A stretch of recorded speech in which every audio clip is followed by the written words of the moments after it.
Hi, everyone. Welcome back. And welcome again to the folks on the live stream. So for this first panel, we'll have presentations from the Progress Prize winners. So these were people who had the best performance as of the midpoint of the challenge. We're going to have 3 talks. Each will last about 15 minutes. And then we can ask questions of clarification during the talk. And then we'll have a moment for the speakers to all be together and for us to ask some questions of them. So our first speaker is Onur Varol, who is a postdoctoral researcher at Northeastern University at the Center for Complex Networks Research. And he got started in the challenge when he was a graduate student at one of our Getting Started workshops. So at Indiana University, we had a Getting Started workshop. Onur was there. And he continued to work on the challenge after that. So let's welcome Onur.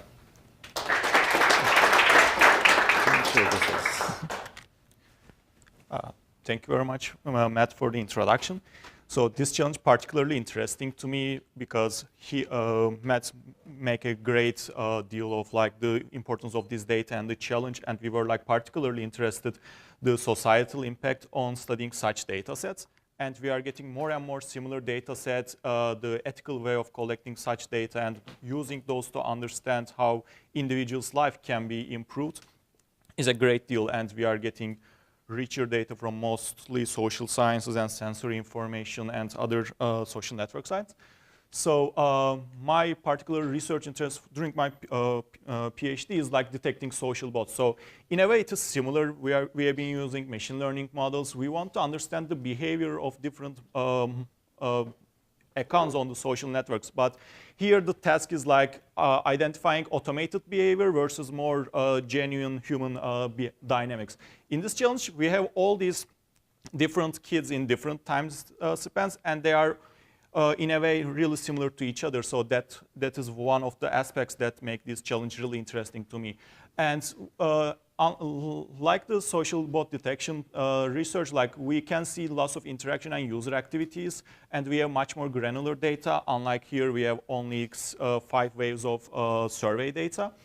And we could always do feature engineering, extract interesting information that we think relevant to the task. But here we had to work with what is available, and we can kind of like in a way combine different aspects of this data. And here there's like more closed environment, but in the Fragile Families challenge, we don't really understand what are the additional external factors that is not recorded in the data. So there are really good contrast and interesting points to being able to work such an interesting data set. And I really like the Matt's frame for how social scientists and data scientists in a way really similar, but talking different languages, and they explain the way they are like approaching the research problems. So my point of view is a little bit closer to the data science. So we always start with building some systems and models, and we explore the data to get some insight, what are the interesting variable or features that is important for the problem. And we can always revise our hypothesis, train different models, and we can validate. So validation is the important aspects, how well my model is performing, how much I can learn from the models.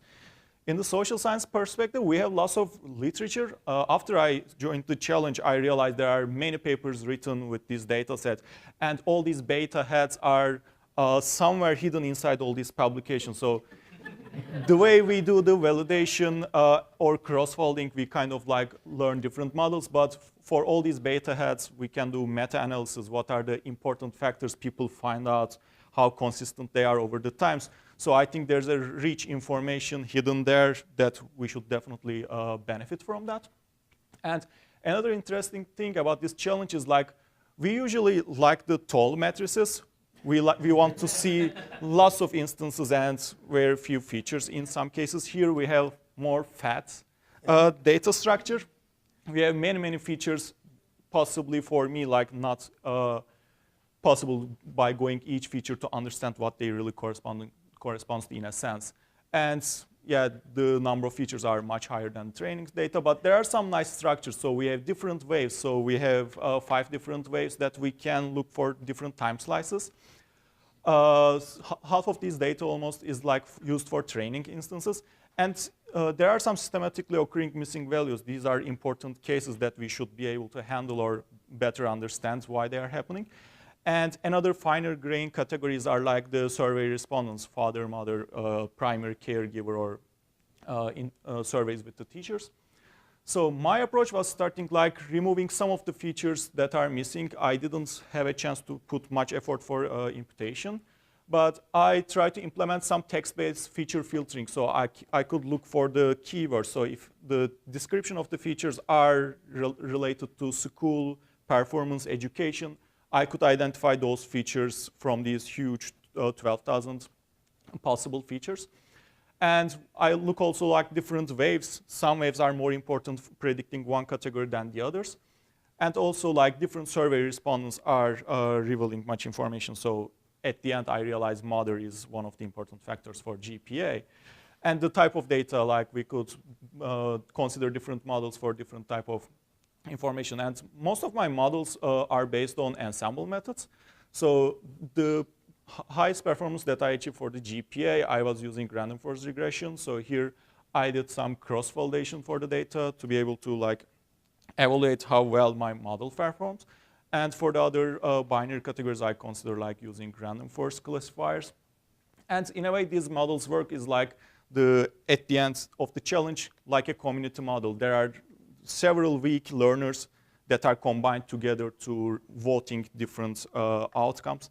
And we learn from those different trees. And at the end, what I look at, like the feature importance scores.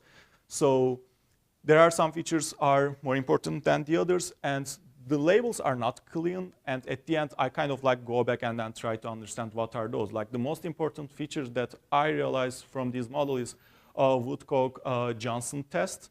Still, I have not much clue about it.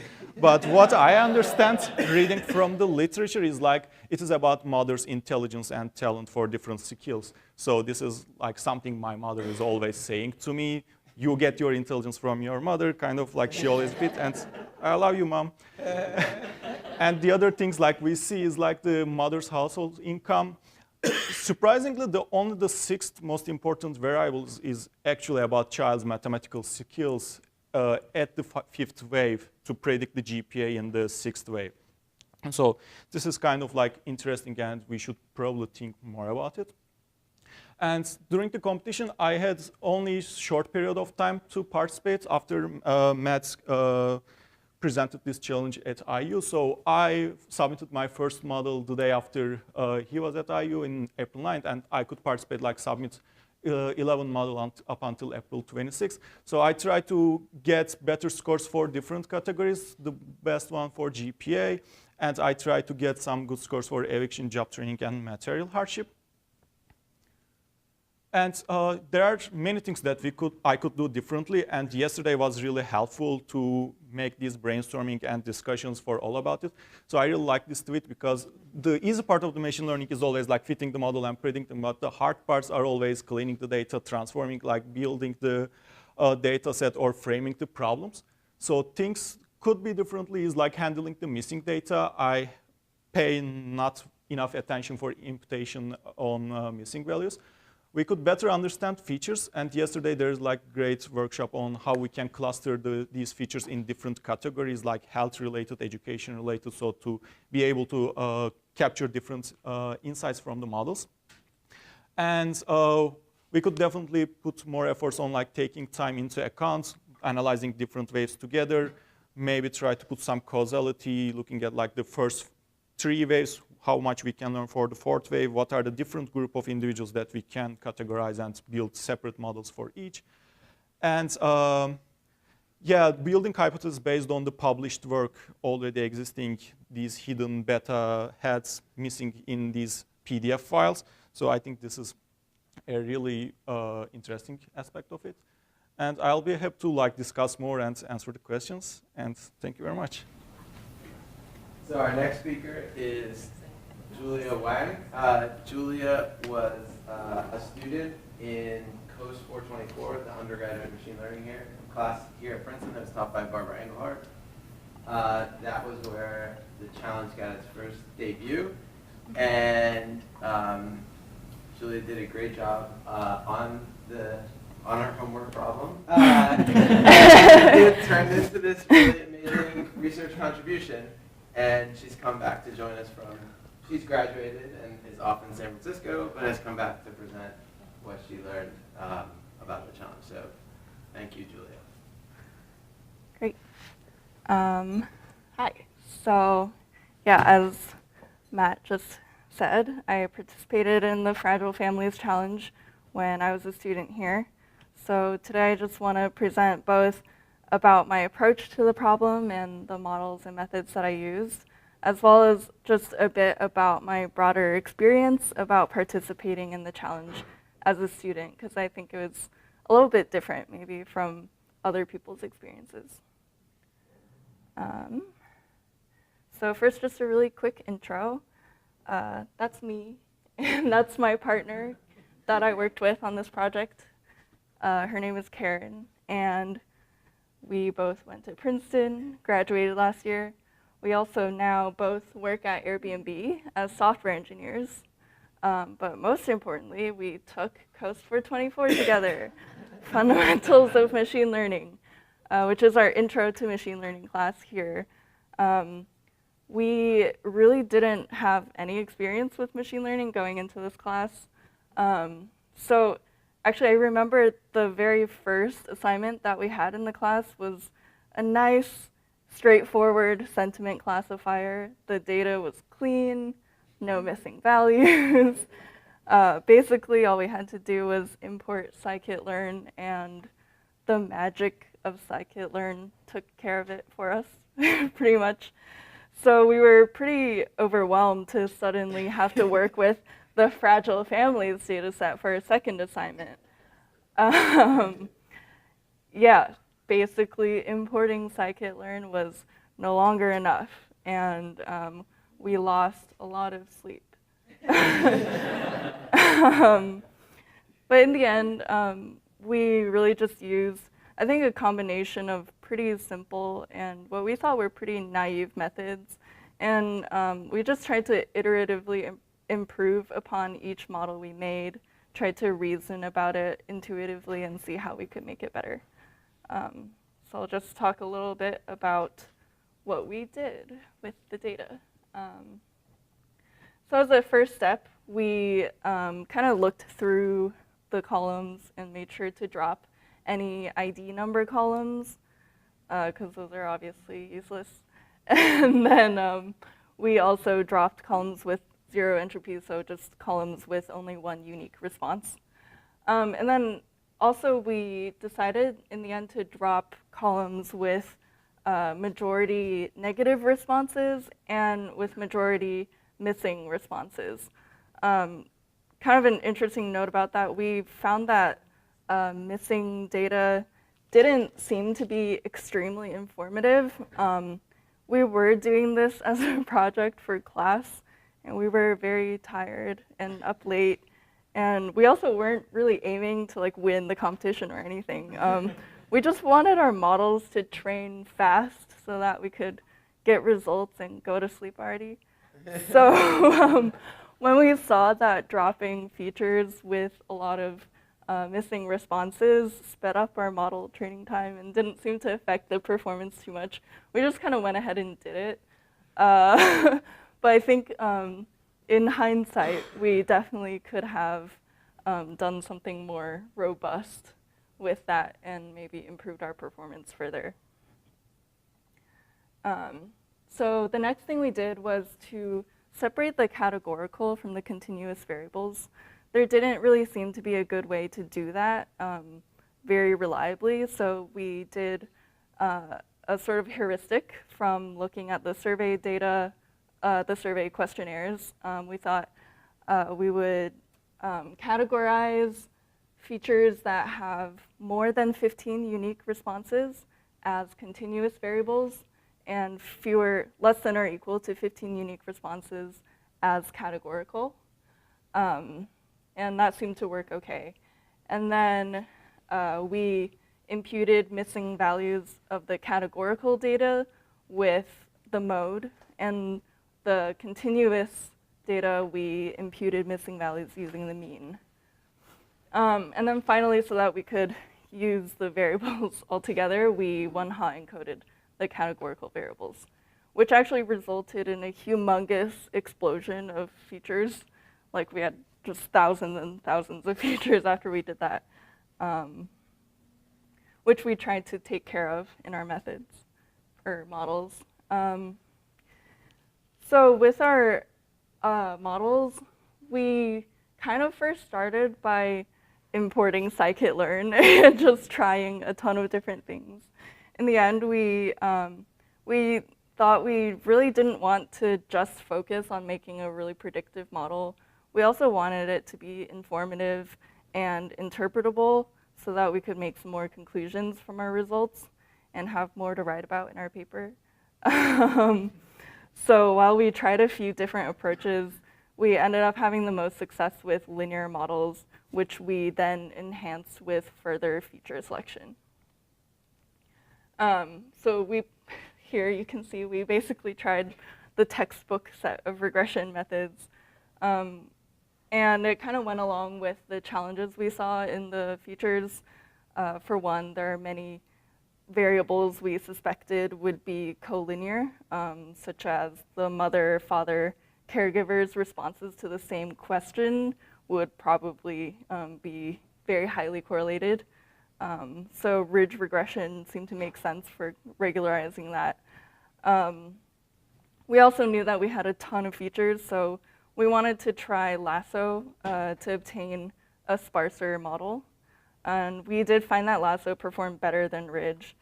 But we figured there are a lot of variables that aren't necessarily collinear, but are still correlated. And as we learned in class, lasso has kind of a tendency sometimes to just choose one feature out of a group of correlated features. And that would maybe result in a loss of information. So we ended up trying elastic net as kind of a way to balance between both kinds of regularization. So for each of these models, we evaluated using stratified cross-validation. And stratified cross-validation has the advantage of mimicking the population as a whole better by selecting folds where the proportions of each response value is about equal. And yeah, for each one, we just tuned the hyperparameters and saw which one ended up the best. So from there, we wanted to still see if we could pare down the feature size some more because yeah, we just wanted to try improving our model further. So what we did was apply 2 different kinds of scores to see how correlated a feature was to the outcome. The first one we tried is the Pearson correlation coefficient, which basically just measures the linear relationship between 2 variables. And so we decided on a threshold to cut off where basically above the threshold we would keep the feature and below the threshold we would just throw out the feature and then run our model. The other one we tried was something where we got fancy and looked at Wikipedia and they said it would do magical things. But ended up not performing as well, which kind of makes sense because the maximal information coefficient is supposed to measure the strength of both linear and nonlinear relationships. That doesn't really make sense for the models we were using because we were measuring linear relationships. So in the end, elastic net with the Pearson correlation coefficient feature selection method worked the best for us. In the end, I think what we've, so I was using this slide deck template and they had this amazing fancy font and rocket illustration and I just had to use it. But anyway, I think I often hear it said that, oh, machine learning is like a mysterious black box, no one knows how it works. But for us, at least, we had the most success especially as students with very little expertise or theoretical knowledge compared to like the rest of you. We had the most success thinking about the problem intuitively and working with models and concepts that we understood. Yeah. So I just wanted to take a few minutes to reflect on participating in the challenge as a student. It's kind of different from you guys because, you know, we're almost coerced into doing it because it's part of our grade. There were definitely a few cons. One of the big themes that Matt and everyone else has been mentioning is the element of collaboration, especially cross-disciplinary collaboration in the challenge. But because we were students, there's kind of a built-in barrier to collaboration there because, you know, we're not supposed to share our solutions with each other, and everyone's just trying to get their own grade and get their own work done. So that was something where I wished maybe I could collaborate with the people I was working with more. Another thing is that because it was given to us in the context of homework, we sort of lacked more of the bigger picture social context of the challenge and how important it was. Not that we didn't know what the goal of the challenge was, but we just had maybe less appreciation for the motivation behind it. Yeah, so finally, we weren't able to devote as much time to it as we would have liked because students procrastinate a lot. And I think if we had more time, we could have definitely explored more complex models, more robust methods of imputation.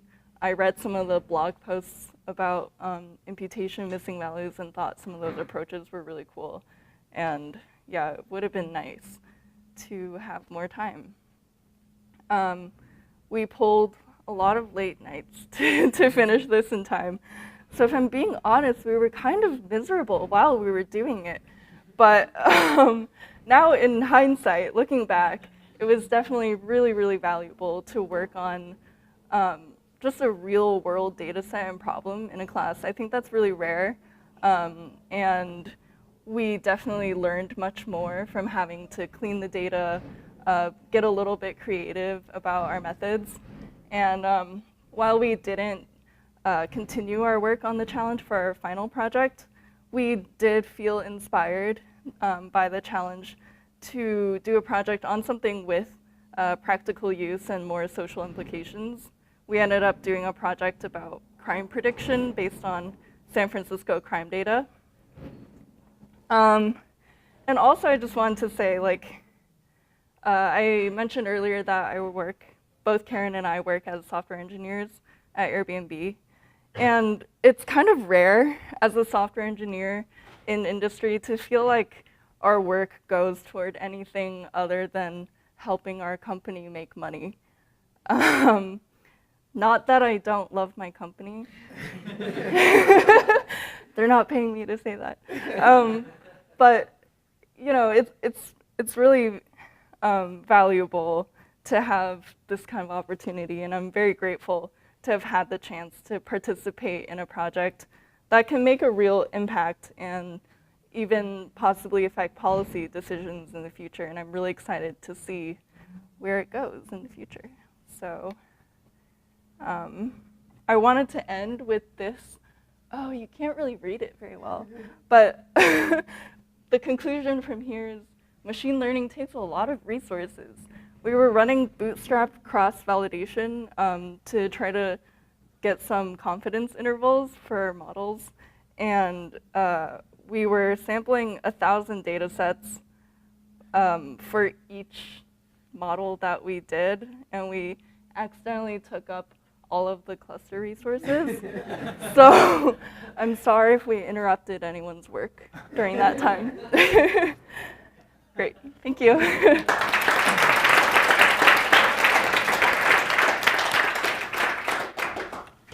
Thank you, Julia. So our next speaker is Steve McKay, who is a professor in social research at Lincoln University in the UK. He heard about the challenge from a tweet, actually, from Duncan Watts, who's sitting right here. So one of our most exciting things as the challenge progressed is hearing more about how people discovered it and got involved. For those of you who are participating in the challenge, you may know Steve as the Brit. He was very active on the discussion forum, so here is the Brit. Thank you. Let me begin by just congratulating the organisers for having the both the ingenuity to organise, to imagine the challenge, but also the admin competence to actually carry it out. So just congratulations. And add into that, thanks for inviting me over to this conference, which has been great. Also, I'd like to thank people at yesterday's morning's session looking at my draft paper, which kind of motivated the subtitle to this presentation, Can Social Science Compete? Because I think most of the presentations have been more of a kind of machine learning emphasis, and all the papers I've seen have been that, and this has been more of a social science exercise on my part. I should say that I think a month before the challenge began, the Go player Lee Sedol was sat down playing the AlphaGo program of DeepMind, and obviously he lost. They did win one of the games. And there have been times I've got to get some insight into how he must be feeling, given sort of craft knowledge against the kind of array of computing ability. Anyway, University of Lincoln, just to kind of just to let you learn something today. This is where Lincoln is. I mean, most people in Britain don't don't know where it is. It's most famed for the large cathedral there, which was built in 1311, and it's one of the main features of Lincoln.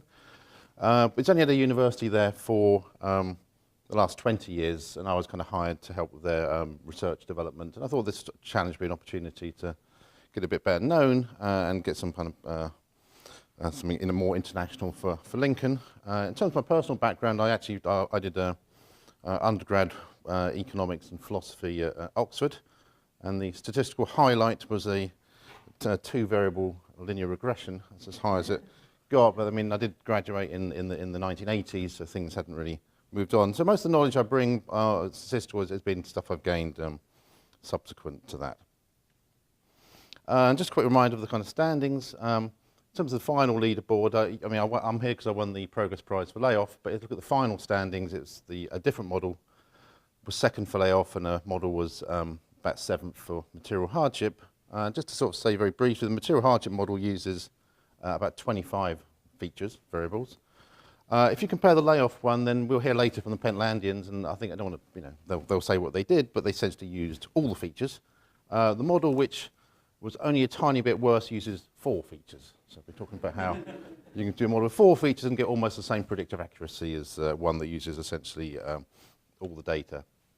These are some of the kind of considerations I had as a kind of social scientist thinking about the challenge. Well, the first was, I didn't really notice the first one until after the progress stage. It didn't actually help at the progress stage, it helped later, which is when you look at the 6 outcomes, there are some strong correlations between some of them. So between GPA and grit, and for my purposes, between layoff and material hardship. It's relatively easy to find good predictors for material hardship, but I felt if I could find a reasonable model of material hardship, I could use the prediction from that in the model of layoff. So we're using the predictive hardship level at wave 6 to help predict the kind of layoff measure as kind of one thing. And as I did it that way around, I mean, I don't think the causal direction would necessarily be in that direction. Probably would be the other direction, but it was easy to find predictors for hardship, as I say in a minute. Second consideration is that some of the outcomes have clear either the same questions in previous waves or relatively similar questions. And so in a relatively social immobile society, you might expect current values to reflect previous values. So particularly for material hardship, there's a very strong link between the wave 6 material hardship, and if you reconstruct it at wave 5 and wave 4, you can get a very strong correlation. And hence you can do a model. I did post about this on the blog once, I think. On the other hand, that didn't actually work very well for grit, and the grit measure at age 15 does not correlate all that well with the grit measure at age 9. And I think as I've had a few side discussions with people, which lead me to have to have some questions about the way grit is conceptualized and measured, but that's for another time. I think what might be partly driving that is there's a 6-year gap between the last information we have, age 9, and the outcome we're trying to predict. So that 6-year gap is quite difficult to bridge. Then this may be why some of the predictions don't actually do all that well, good though the underlying work is. Third point was I was going to use mostly domain knowledge to select features. So I was going to sort of start with my understanding of what would be causing these outcomes and use that to shortlist rather than looking through the whole data set. I did do some statistical testing as well. It isn't all just, intuition. I did use some statistical testing of different models, mostly using things like the AIC, significance levels, mean squared error, that kind of stuff. Fourth or fifth, use of scales where possible. I mean, a scale is where you have a series of similar questions on a topic, and by adding them up, you're supposed to get a more reliable measure of something like hardship, in this case, or something like cognitive ability. You've heard already from about the Woodcock-Johnson score and other things. And one of the things I looked at was what's called the Strength and Difficulties questionnaire, which is supposed to measure how kids are kind of developing and coping. I was hoping that'd be successful, but in many ways it pretty much wasn't. In the models of grit didn't really work, with the exception of the cognitive ability scale, which did kind of work. I had a kind of statistical insight, possibly, which if you look at, we tend to describe the first 3 as being continuous outcomes, but really they're not continuous outcomes. GPA, grit, and material hardship all have only got a fixed number of points, between 10 and 12 fixed points. Or the material hardship is basically a count of the number of things missing. So from my stats hat on, you could say that you should be using models like ordinal regression or a Tobit model or similar kind of elements. But actually, when you look at the predictive performance, the ordinal loads actually perform a lot worse than the simple linear models. And if you take account of the constraint at 1 or 0 and 4, again, you get results that do no better than OLS. So maybe that gives you better beta hats. It certainly doesn't improve your kind of Y hats at all. I also do work on satisfaction, and if you submit an article on satisfaction, which is often sort of 5-point scale, and you use OLS, you'd be rejected for not using an ordered logit, typically. But in fact, in terms of predictive performance, they probably do worse than the simple linear regression. But I did also use this as a kind of learning exercise, partly about learning R, because most of my teaching and works in SPSS and Stata. So there's a chance to learn R and a chance to learn other techniques. So I did use some random forest implementations, but that was mostly having got down to a small shortlist, and it was a kind of a way of avoiding issues about model specification, frankly. So I'd already decided on, for material hardship, the top 25 variables, and I used the random forest to try to not worry about the specification of that model, but just to kind of create an outcome. Specifically on layoff, I mean, layoff is linked to labour market, sorry, I apologise for the English labour there, labour market disadvantage. thought I'd got those, missed that one. It's about labour market disadvantage, but some cautions. If you look at the literal unemployment, I've done work on unemployment in the UK.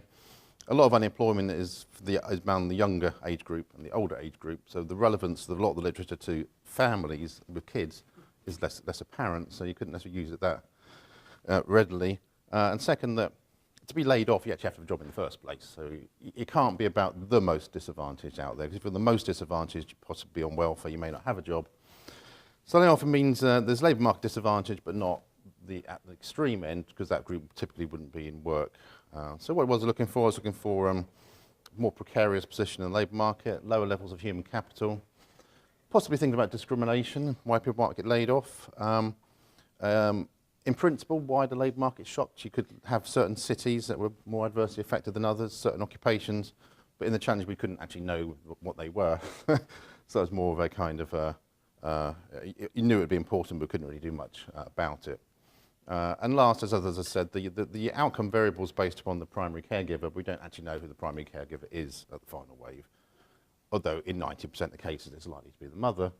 But if you kind of knew more about that, then you would want to use the father data rather than the mother data, or primary caregiver data. But that could obviously change between waves. So moving on.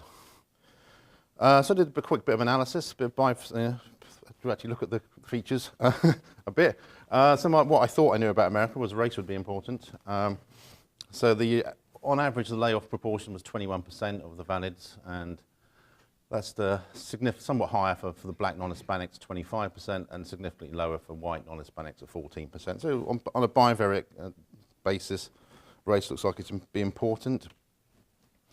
This is the education of the mother. I thought it probably would be important, but actually isn't all that important. You have a kind of college grads, 17% got laid off. Those of less than high school, 22%. So actually not much of a difference by education, which was to me was surprising. Wasn't surprised by the racial differences, although I didn't know the extent. Some other things, as a good sociologist, I'm interested in class and occupational stratification. And I expected to see a kind of gradient by class, but this is not one I was expecting. So this is the mother's occupational class. So the layoff rate for professionals at 15% was somewhat lower than average. For those in executive or administrative posts was somewhat larger. So these two groups were quite large. Again, I was surprised that the higher in the chart here, service occupations, I would have predicted a bigger rate for them, but it didn't happen. And as I said, the correlation in the on the wave 6 data between layoff and material hardship is about 0.2. It's not huge, but it's still relatively there. And if you sort of plot it, you get this kind of effect. So hardship from 0 up to 0.73 was the biggest I observed. You get this kind of, certainly up to about 0.45, you get kind of somewhat linear progression of risk of layoff by levels of material hardships. I thought these were important, and these 4 variables are the ones I started with.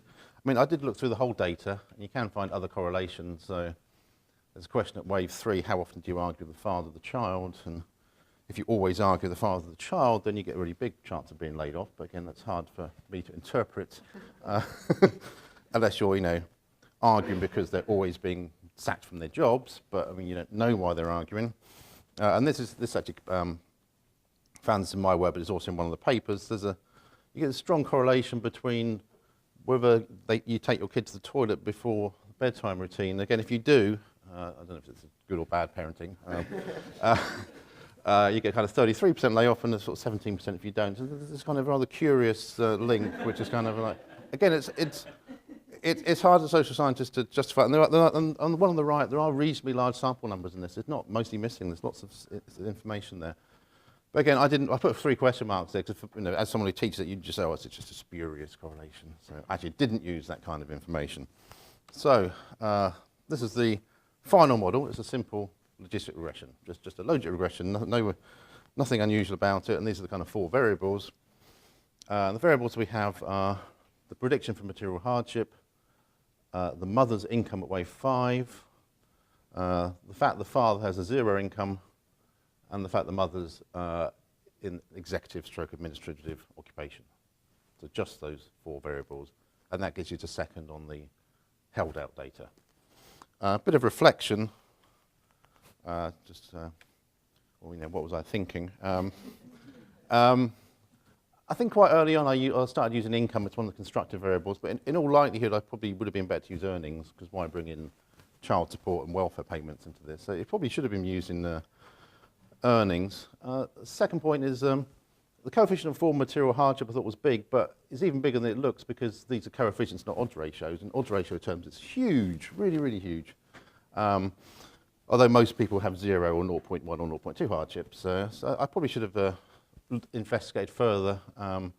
In particular, I should have been using not just the linear function of hardship, but some other function. And going back to the bivariate chart, it probably is a non-linear function. I probably could have used a wider range of occupations. Statistical significance said not to use some of the other ones, but I probably should have, as it were, overruled that. And the kind of father's information, again, I think probably in the first couple of weeks of the challenge, I created this 0-1, what I would call dummy variable, or 1 hot encoded variable feature, which is having a 0 income for the father. I knew I wanted to go back to look at the father's income in more detail and work out whether the father was there and these kinds of questions, but I never quite got around to it. The other secret of my success in layoff was I spent most of my time working on the grit model. So in terms of what I was doing in terms of time, I mean, grit was what I was most interested, it's quite new, but as it turns out, it probably was going to be always very difficult to predict anyway. I ended up top of the leaderboard, public leaderboard for grit, but actually it was number 17 or so in the held out data, so clearly it was massively overfitted. Just to final, the AIC on the right, 1284. This is a model that actually won the Progress Prize. The AIC is a bit worse, 1286, but not a lot different. As I said, at this stage, I hadn't worked out to use predicted hardship, so I was using actual hardship at the previous wave. But the kind of things that came up important there were the mother's income, father's income, some of the racial things, father's education, and occupation. And so I was being quite dogmatic at this stage. I kept stuff in even though the stats told me that they shouldn't be in. I still felt they ought to be. But the things that looked important are basically mother and father income and race, which, again, it took me a lot of time before I decided to take it out of the final model. They were quite sure it was a perfect decision. So finally, again, why not average those two models? Didn't fit. So finally, first thing, conclusions. Why, almost no one I haven't seen any papers that really talk about the role of race in this. I did originally, didn't seem to matter. Again, marital status. I know in this country you talk a lot about decline of marriage and concern about marriage and success sequence and all this stuff, for good or ill. Again, incarceration is important, but again, this doesn't seem to matter in these models. Third is a personal reflection. I think I was basically doing this myself and as a kind of hobby as well as a day job. I'd say it's quite hard to reconstruct some of the thought processes I had. I just sort of see, I thought, why did I make that decision? It isn't clear. I suspect the biggest limitation of my approach was not working with others. If I'd been working with others, they would have probably pointed out some of the things I've now kind of working out myself. As a third point, I used to run doctoral training at Birmingham University, but you find very little in UK social science in this field, and there's not enough quant social science in the UK anyway. What there is, you do feel a sense you're being invaded, partly from the economics profession, partly through biodata, so that's kind of a concern. So my original question was, can social science compete? I think the answer is yes. I was able to win a prize. It's got quite close to some others. So I think yes, but it would be even better if I'd been working with others from other fields that would have helped. The four variable model I think is quite powerful, but so if I was trying to publish if I have a sample size of 4,000 and submit an article with four variables in it, probably the reviewers would chuck it back and say, it's far too simple, isn't it? Much more stuff should be involved. And last, as a caution to those who work in Europe, next year we get the EU General Data Protection Regulation comes out. And so if you make a decision based on an algorithm, you need to better explain what you did to the person who was affected. So I thought, quite how you can explain to the average layperson the kind of random forest ensemble, I don't quite know, but we're going to cross the bridge when we come to it. So I shall stop there, thanks.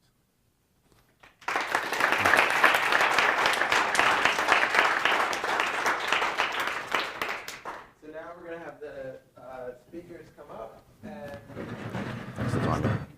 Thanks for the sit props. at this table.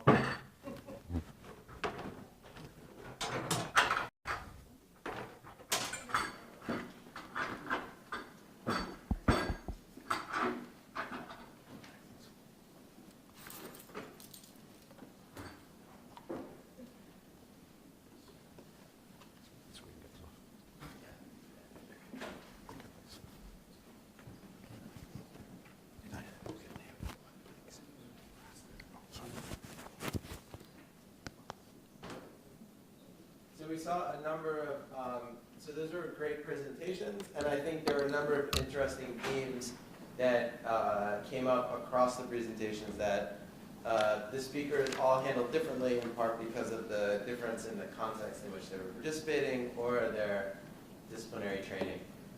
So are there any questions now for the speakers, individually or collectively? So I have a question for Julia. So you won the Progress Prize for eviction. Yeah. And Lewis Donnelly in the back, who's a postdoc here at Princeton, and I are working on a paper about eviction prevalence. Okay. And so in the process, we were building models to predict eviction. And we had a lot of trouble building models that would be very predictive at all when we looked at predictive performance. So this was part of the motivation of including eviction in the challenge, because we thought, if we can't do it, let's throw it out to all kinds of people. Anybody can do it. So one struggle we've had is that it's hard to cross-validate and choose like the penalty parameters for ElasticNet reliably, because there's just like very little data there. So it's hard to know how much to penalize things. So I wondered if you had any like computational struggles, or was it hard to pick any of the parameters? I think We really just grid searched, and we found that a lot of, yeah, I guess a lot of combinations of parameters perform very similarly, and we kind of just picked a point where the performance seemed to plateau. So yeah, there wasn't anything too fancy there. We did find that adding in the feature selection before running the model significantly improved our performance. Yeah. I've got two questions. One is for Julia. Do you think having more context about fragile families would have changed anything that you guys would have done? I was struck by the fact that that was one of the things, lack of context, meaning knowing much about fragile families. Do you think that would have changed what you guys would have done? I think we may have spent more time trying to interpret our results rather than focusing on the performance. We did try to do a little bit of very rudimentary analysis of what features were weighted most highly by like our lasso and elastic net regressors, but yeah, I think another thing is because we were doing it in the context of a machine learning class, we weren't really thinking about it in a very cross-disciplinary way, and there was also nobody really for us to collaborate with. And so, yeah, it would have been nice to have that, for sure. My other question has to do with the first presentation, and it's not really a question for you as much, I think, for if the challenge would be done again. So maybe it's more of a math question. I'm a developmental psychologist, and so of course I loved your comments about looking at the separate ways and timing of things happening, because that's how I think about lives developing. Is there any way we could do a challenge where we actually specify doing more on the timing and the ways? When you said that, I went, gosh, that'd be interesting to me as a developmental psychologist to have machine learning people think about timing in the different waves. So that's more of a, do you have thoughts of how we could do Yeah. it? And then Matt might too. Yeah, the reason that I raised that point is like, to me, all the lives are kind of like forking paths. At some point, we diverge from the common group of people. And with this type of context, we always look at the general pictures, all the paths people take, but we don't really pay attention where are the points they separated from the rest. So that's why I think it will be really interesting and try to understand like what are the propensities of people going in one direction than the other, what are the factors are really causing those separation. Yeah. So that will be really interesting. And we have been getting like, other than fragile family data, we have been seeing lots of social data, employment data. So we are living like in a rich environment. So these questions are really important in order to help people to achieve more than they actually have or get their full potential. So I think it's really important to understand what makes us to separate or change. One point I raised is I do sometimes do research on social mobility.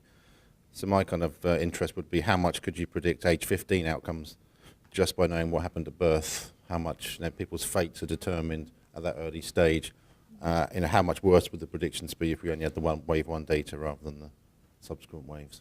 But that's a personal interest.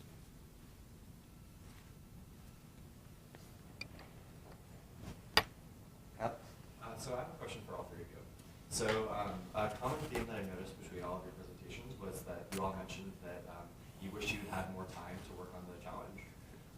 So it's kind of a two-part question. So one is, how much do you think that's different from like the context in which you're normally applying models? So like, when you're like normally doing your research, do you wish you had more time to like work on like those projects, or do you think, or is there like something about the challenge that sort of like you feel like constrained the amount of time you were able to spend on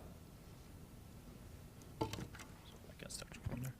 So I mean, for me, the setting of the challenge are, I think, in a different fashion. So Matt was at IU, we were so lucky to have him to tell us more about like fragile families. And the first day of the workshop is the place that I like really implementing the feature selection based on the keyword search. So my problem was like a lack of time, probably lack of motivation, because I could only spend 2 weeks for this challenge, and that time is also overlapping my dissertation writing time. So to me, I need to get over this LaTeX file and then do something interesting. That was how I like play with the data and then submit models. So I could at the end only submit 11 models. So I wasn't like really paying attention much to the leaderboard. I just want to try different ideas and see how they perform. So I think time, in a sense, not really a big issue. Considering like yesterday we did like great conversation about how we can use API, how we can learn from others' experiences. So the time is like the minimum constraint. I think is more about, to me, is like focusing on one well-defined target and pursuing on those. So model training or exploring different ideas can be pretty quick if we have enough computational resources. I mean, I'm an academic, so my life is about submitting articles and books and stuff, but also a lot about admin and running things. I think the main thing is I wouldn't normally submit an article if there were still some ideas left which seem fruitful. So if I'm writing a piece and I think, well, I should try this, I wouldn't normally submit the paper until all the fruitful sounding ideas have been exhausted. Whereas for this challenge, there's lots of stuff I wanted to do about sort of joint models of different variables and more panel data models, trying to get what are sometimes called fixed effects at individual levels. So there's still more ideas I wanted to test. But I mean, I didn't have much spare time. It's kind of like small amounts of time, never in any kind of big block. So there's still some ideas I wanted to test, which just didn't have the time to do. That would have been assisted if I'd been working with others. I think if I'd been working with other people, that would have been helped. But the big difference was you don't send an article until you're mostly satisfied you've exhausted both what you want to do and what you feel reviewers might say you should have done. Whereas in this case, it's just the deadline's the deadline. I think every student always wants more time. But for me, it wasn't really time that was the main concern. It was knowledge or lack thereof and lack of experience as well, because it was the second machine learning project I had ever done. And we were only like a couple months into the class as well. So all we had learned about was classifiers and regressors. And I think it would be really great to be able to go back with, all the knowledge that I learned from the class and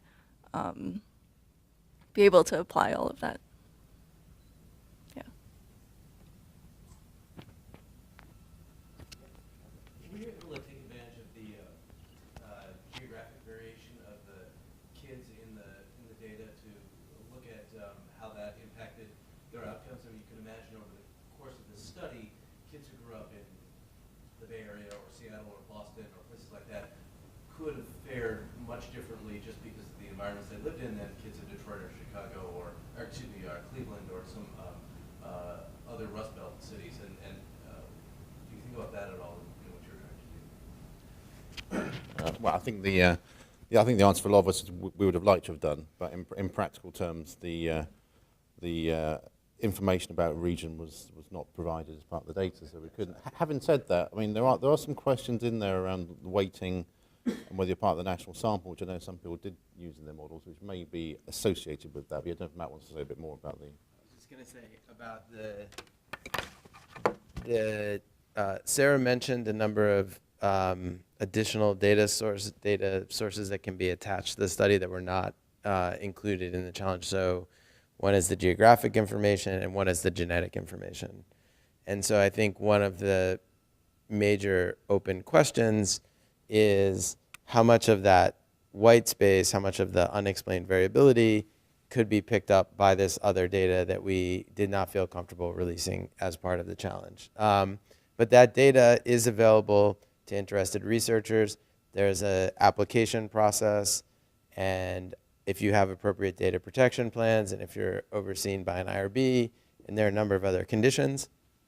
But assuming all those conditions are met, then that geographic information and or the genetic information would be available. And that I think is one of the things that will come in the next stages of what happens. And if you're curious what's been learned about neighborhoods and genetic stuff, then in the break, find Lewis and Kelsey.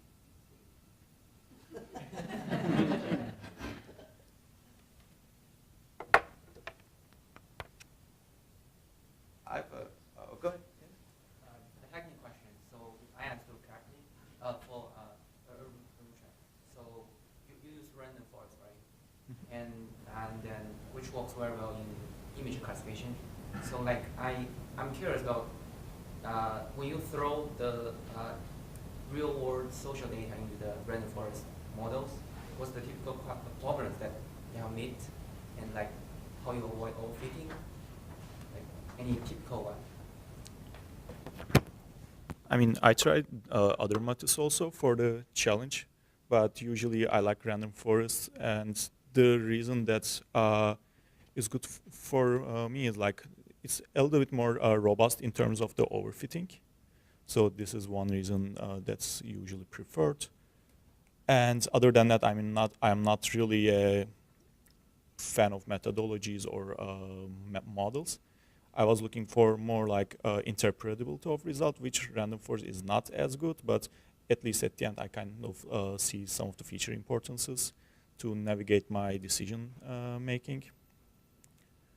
But yeah, I don't know about like other domains of problems, so there might be different approaches works for one versus the others. So I have a question about simplicity and complexity. So Steve sort of mentioned that in the way that we normally do our research, there's sort of encouragement or even a demand for complexity. And I'm wondering to what extent, some of what the story that came out of this was sometimes really simple methods work better or really well. And some of the other talks we'll hear involve more complicated things. So I'm wondering what of the complexity that you added was valuable? Like if you could say, I want to do the simplest thing, but I want to add this piece of complexity, what would be the one piece of complexity you thought was most helpful? Or how you think about the trade-off between those approaches? I think it's about like what we want to achieve. So the measurements or the performance of the algorithms are evaluated by mean squared error. So if you use different measures, the ones that take into account like the number of parameters that is used for the model, then probably we will prefer a different type of models to address the problem. And I think if we add the more complexity, I think being able to have geographic information will be really interesting. So we can train different models for different geography or different race. But I think race wasn't one of the important factors. Maybe that wouldn't give any additional information. But so there's always a risk of like the Simpson paradox that we usually say, like in computational social science. So overall data, we fit really good models, and the reason maybe they are not performing well is there are many different underlying mechanisms that we should handle separately. Part of the decision process for me was around being a kind of policy researcher. If you're looking to intervene, what kind of things could you intervene to change? And clearly, you're interested in cause and non-cause, but you really want to see what are the kind of intervention points. So you can do things about people's incomes, and you can do things about some of the other things we talked about. There are other things you can't do anything about, and others where clearly the connection from a variable being important to the outcome is unclear how it's kind of working. So I was partly interested in things you could sort of try to change. I was interested in kind of causal links, although I didn't really go any kind of full-on kind of causal stuff. In terms of complexity, I think I would have, if I had more time, looked a bit more at the structure of the household, kind of household grid, looking at number of kids, age gaps between kids, relationship between parents, how long they've been. There was some information there, but it's quite. I work a lot with other data sets, and it's actually quite time-consuming to get into the inner workings of the household grid. But I think that would probably be quite important to work out the relationships. I think I probably would have looked at more transition, so things like household moves, residential mobility also being important, which kind of, in a sense, backs up the point about geography being important too. I think this was one data set where choosing the right features to investigate was the most important thing, well, one of the most important things. And that could refer to many things, like for our project, we gained a significant improvement in predictive performance from doing a lot of feature selection beforehand. But even more so, kind of to your point, it's in the end, it's really important to the goal of the challenge that we have interpretable results and that we know what the features mean, and investigating features that can be actionable. That's probably the most important thing. And yeah. Any other questions? Okay, so we'll break for coffee and continue discussion. We'll be back here at 11:30 for the next talk. And let's thank the speakers once again for